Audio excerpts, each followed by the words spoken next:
Nós temos muita sorte, eu diria. Mas como assim, Hélio?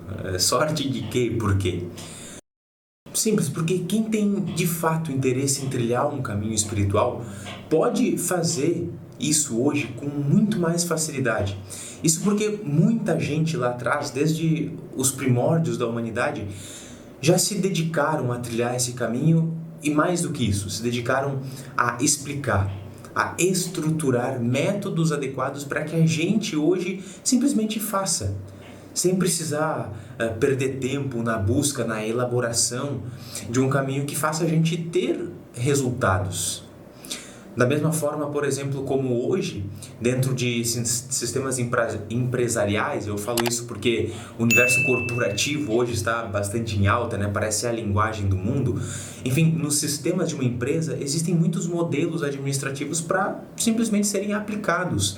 Basta o gestor ou a gestora ou aos gestores pegarem aquele que mais faz sentido no modelo de negócio e aplicar e usar.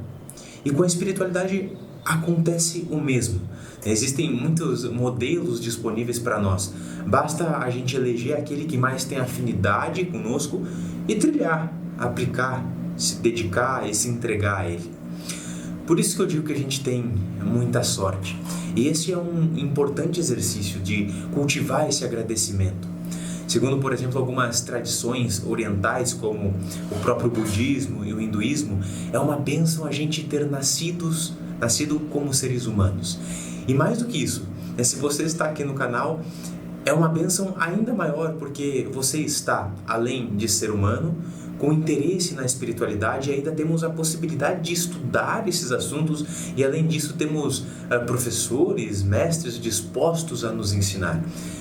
Veja a grande sincronicidade, os movimentos que todo o universo, que a vida precisou fazer para que essa situação esteja acontecendo.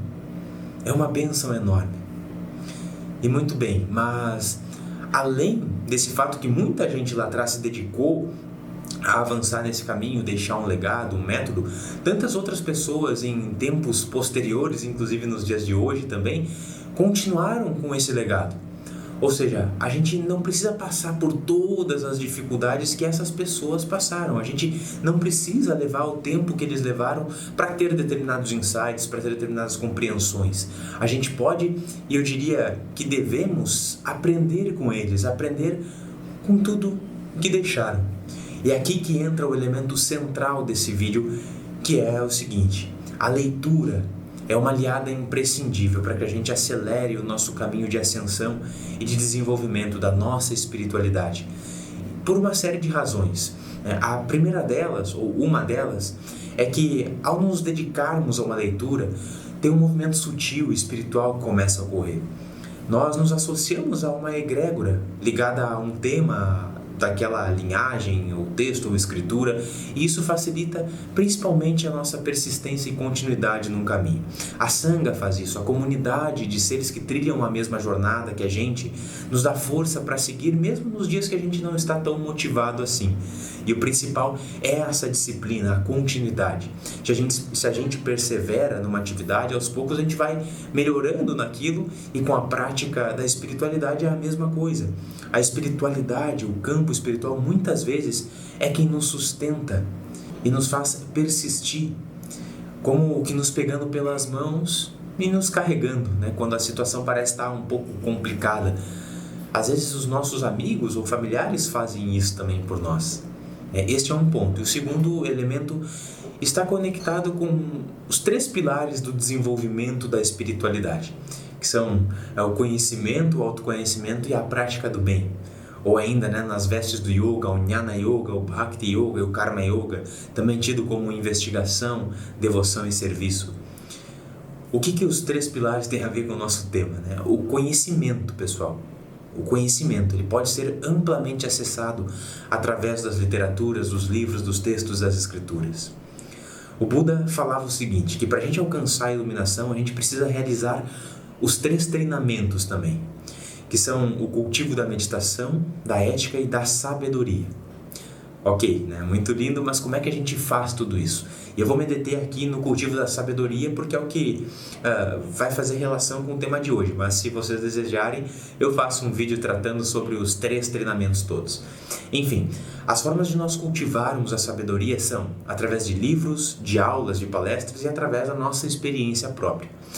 Na época do Buda, ele via que as pessoas tinham menos chances de desenvolver-se espiritualmente, até porque a maioria das pessoas naquele contexto não sabiam ler, né? Então não tinham como se aprofundar nas escrituras e compreender mais sobre si mesmo, sobre as suas próprias buscas. Então ele se dedicou por mais de 40 anos da sua vida, depois de iluminado, a proferir aulas e palestras para que as pessoas acessassem. Mas a gente não, a gente sabe ler. Então que a gente cultive a sabedoria através de todas essas formas e também pela leitura. Alimentar e exercitar o nosso conhecimento é fundamental. Quando a gente conversa e dialoga com mestres, a gente vê o quanto de conhecimento que eles possuem. Não são pessoas ignorantes, são instruídas, são estudados, são conhecedores. A própria espiritualidade, que nos ampara também é possuidora de um profundo conhecimento.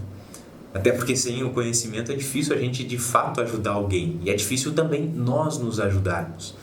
Desenvolver-se espiritualmente é desenvolver-se de modo integral, fisicamente, emocionalmente e mentalmente. E a prática da leitura é uma aliada enorme para que a gente desenvolva o nosso aspecto psíquico todo, além de trazer também os ganhos secundários, como uma maior capacidade de atenção, de concentração, que são fundamentais para qualquer outra coisa que a gente faça na nossa vida. E claro que é importante que a gente desenvolva também os outros 2 treinamentos, não apenas a sabedoria, mas os outros 2, a ética e a meditação. Principalmente porque a via do conhecimento, para que a via do conhecimento seja bem direcionada, Quando mal direcionada, a pessoa pode se tornar arrogante, prepotente, envaidecida, porque ela sabe e conhece e os outros não sabem. A gente vê muito isso hoje. Mas quando bem direcionado, a pessoa se torna muito mais humilde e muito mais amorosa também. Humilde porque quanto mais nós sabemos, mais a gente percebe que não sabe. Por exemplo, se eu tomo conhecimento que existe um universo aqui dentro do meu corpo, a nível celular, eu vou perceber também que eu não sei nada sobre as organelas dessas células, sobre os átomos, as moléculas que compõem essas células e assim por diante. Quando um universo se abre diante de nós, percebemos que há muitos mais universos que a gente não conhece. E não tem como cultivar outra coisa que não a humildade a partir disso. Eu gosto sempre de falar que eu sei um pouco de pouco e nada de muita coisa. Inclusive, se você desejar aprofundar os seus conhecimentos, as suas práticas, eu te convido para praticar e estudar com a gente através das nossas comunidades do Projeto Crescer. Inclusive, o link para você conhecer o Projeto Crescer está aqui embaixo na descrição do vídeo. Conheça ali a comunidade, escolha as suas comunidades que você deseja participar e vamos juntos. Mas e por onde começar? O que vamos ler? Nossa, aí tem uma infinidade de livros, depende do tipo de leitura que a gente aprecia, do que a gente se interessa, mas eu posso fazer um vídeo sim dando algumas sugestões de literaturas para que a gente trilhe esse caminho de conhecimento através da leitura. O fato é que ela é extremamente importante. Deixe seu like, se inscreva no nosso canal, deixe seu comentário, compartilhe também esse vídeo. Um big beijo e até mais.